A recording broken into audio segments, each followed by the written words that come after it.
अभी अभी की सबसे बड़ी ब्रेकिंग न्यूज आ रही है कि बिहार में मात्र 24 घंटे के अंदर में दर्जनों हत्या हो गई है। और बेगूसराय से जो खबर आ रही है वो काफी चौंकाने वाली है। 3 अलग अलग जगहों पर 3 युवकों की लाश मिली है। वहीं एक नाबालिग लड़की का रेप करके बलात्कार करके उसकी हत्या कर दी गई।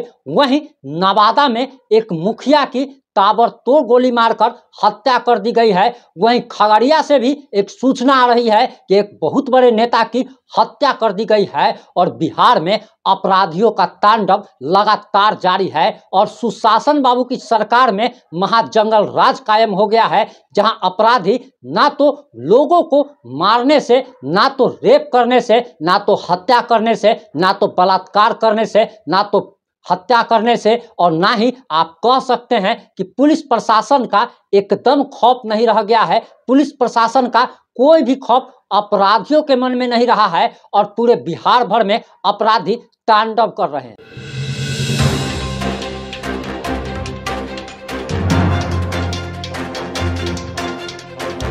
नमस्कार, मैं प्रिंस कुमार सिंह और आप देख रहे हैं पॉजिटिव इंडिया। इस वक्त की सबसे बड़ी खबर बेगूसराय, नवादा से, खगड़िया से आ रही है। और आपको बताते चले कि बेगूसराय से हैरान कर देने वाला मामला सामने आ रहा है, जहां पर बताया जा रहा कि 3 अलग अलग जगहों पर 3 नवयुवकों की लाश मिलने से अब पूरे बेगूसराय में अब हड़कंप मच गया है। लोगों में दहशत व्याप्त हो गया है। और बताया जा रहा कि दरअसल पहला मामला जो है वो बेगूसराय के बछवाड़ा थाना क्षेत्र के फतेहा वार्ड नंबर 4 का है, जहां देर रात एक युवक सत्यम कुमार का एक शव जो है झोपड़ी नुमा घर से लटका हुआ मिला है। और वहीं दूसरी खबर जो आ रही है वो घटना साहेबपुर कमाल थाना क्षेत्र के सनहा स्थित बरबीघा बहियार की है, जहां पर एक युवक का शव पेड़ से लटका मिला है। और हैरानी की बात तो यह है कि इन दोनों जगहों पर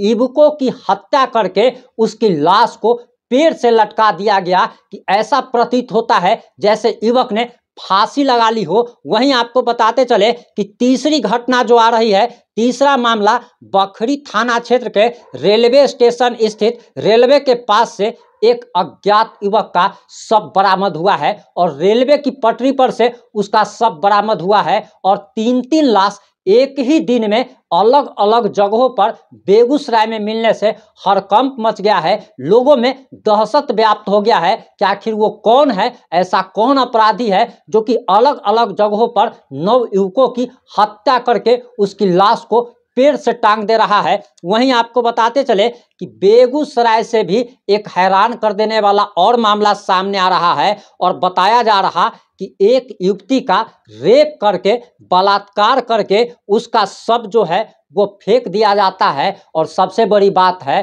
कि बिहार में सुशासन बाबू की सरकार है। सम्राट चौधरी जो है वो गीदड़ भभकी देते रहते हैं, अपराधियों को कहते हैं कि या तो बिहार छोड़ दो, या तो एनकाउंटर में मारे जाओगे, या फिर जेल के सलाखों के पीछे नजर आओगे। लेकिन बिहार में अब माफियाओं का मनोबल इतना ज्यादा हाई हो चुका है कि अगर पूरे बिहार की अगर बात की जाए तो आप समझ लीजिए कि दर्जनों से ज्यादा हत्याएं हुई हैं। हम तो सिर्फ आपको 2 से 3 जिलों की रिपोर्ट बता रहे हैं और 2 से 3 जिलों में ही 6 हत्या हो गई।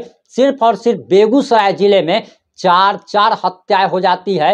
वहीं नवादा से भी एक घटना आ रही है और बताया जा रहा कि नवादा में मुखिया जी की गोली मारकर हत्या कर दी गई है। वहीं आपको बताते चले कि नवादा से जो खबर आ रही है उसके मुताबिक बताया जा रहा कि बुधौली पंचायत के वर्तमान मुखिया पप्पू माझी की गोली मारकर हत्या कर दी गई है। और बिहार में नवादा में अपराधियों ने मुखिया जी की गोली मारकर हत्या कर दी। अपराधियों का तांडव लगातार जारी है। नवादा जिले के पकड़ी बराबा थाना क्षेत्र के बुधौली पंचायत के वर्तमान मुखिया पप्पू माझी की गोली मारकर हत्या कर दी गई। वहीं डीएसपी महेश चौधरी ने गोली मारने की बात की पुष्टि की है और उन्होंने कहा है कि मामले की जांच की जा रही है और जल्द ही अपराधी पकड़े जाएंगे। यानी कि तोते की तरह रटी रटाई जवाब जो है हर घटना के बाद पुलिस अधिकारी देते हैं और कहते हैं कि जांच चल रही है, जल्द ही अपराधी पकड़े जाएंगे। लेकिन अपराधी कब पकड़े जाएंगे ये नहीं बताते हैं,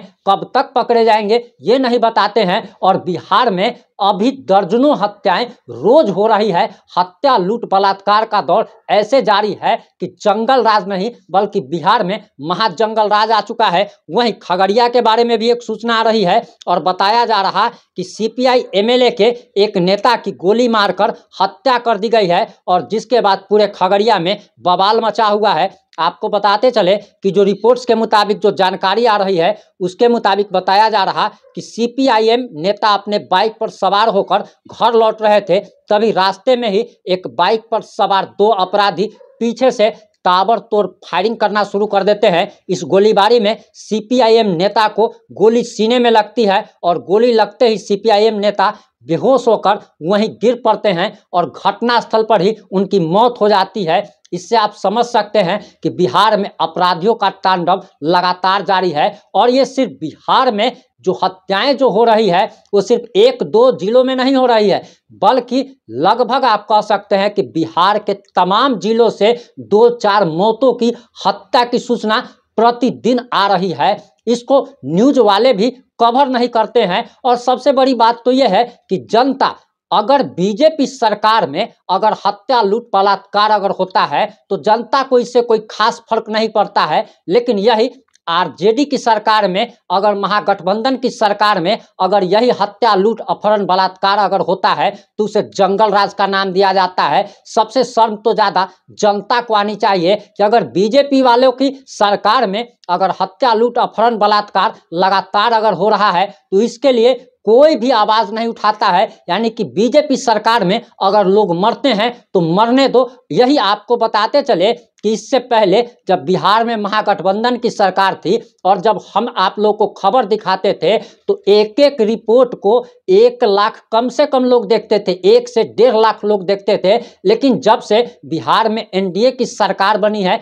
तब से अगर ऐसी घटनाएं होती है तो उस रिपोर्ट को 10 से 20 हजार लोग देखते हैं। वो 80 हजार लोग जो पहले देखा करते थे और कमेंट में जंगल राज का लिखा करते थे, वो लोग अपनी आंखें बंद करके और कान में तेल दे करके अब सो गए हैं। यानी कि बीजेपी में वो एक सर्फ एक्सल या किसी का एडवर्टीजमेंट आता है जिसमें कहा जाता है कि दाग अच्छे हैं। उसी तरीके से अगर बीजेपी सरकार में आपके बेटा, बहन, माता पिता की अगर हत्या हो जाती है, आपके अगल बगल में अगर बलात्कार अगर होता है तो इसका मतलब है कि बहुत अच्छा हो रहा है। लेकिन जैसे ही आरजेडी की सरकार में ये सारी कुछ शुरू होती है वैसे ही लोग जाग जाते हैं, वैसे ही लोगों में जागृति आ जाती है और लोग जंगल राज चिल्लाने लगते हैं। आपकी इन सारे मुद्दों पर क्या राय है? आप अपनी प्रतिक्रिया जरूर दीजिएगा। क्या आपको नहीं लगता है कि आरजेडी सरकार महागठबंधन सरकार से ज्यादा हत्या, लूट, अपहरण, बलात्कार का दौर लगातार जारी है? और सम्राट चौधरी हो, विजय कुमार सिन्हा हो, ये लोग जब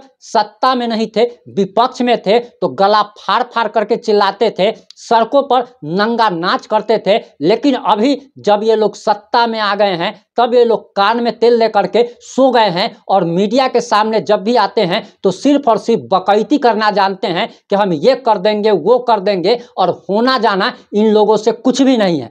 आप लोगों की सारे मुद्दों पर क्या प्रतिक्रिया है? अपनी प्रतिक्रिया जरूर दीजिएगा, क्योंकि बिहार में एक बार फिर से जो हत्या, अपहरण, लूट, बलात्कार का दौर जारी हो गया है। इसके बाद व्यवसायियों ने, बड़े बड़े उद्योगपतियों ने एक बार फिर से पलायन शुरू कर दिया है। सारे मुद्दों पर अपनी प्रतिक्रिया जरूर दें। जुड़े रहे हमारे साथ। जय हिंद, जय भारत।